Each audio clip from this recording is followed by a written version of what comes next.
హరి ఓం. ఈనాటి మంత్రము స్థిరాసన. కార్యసిద్ధి అగునంత వరకు ఆసనమును వీడువాడు. ఆయన యొక్క కార్యశుద్ధి పూర్తయినంత వరకు కూడా ఆయన ఆసనాన్ని వీడకుండా అదేవిధంగా స్థిరాసనంపై ఉంటాడు.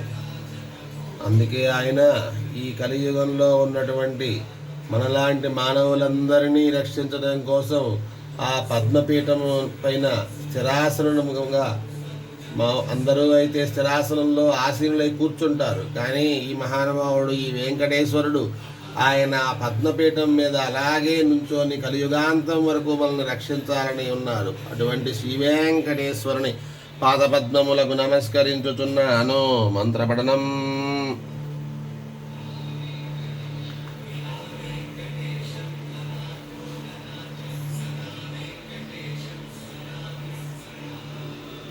ఓం స్థిరాసనాయ నమః. ఓం స్థిరాసనాయ నమః. ఓం స్థిరాసనాయ నమః.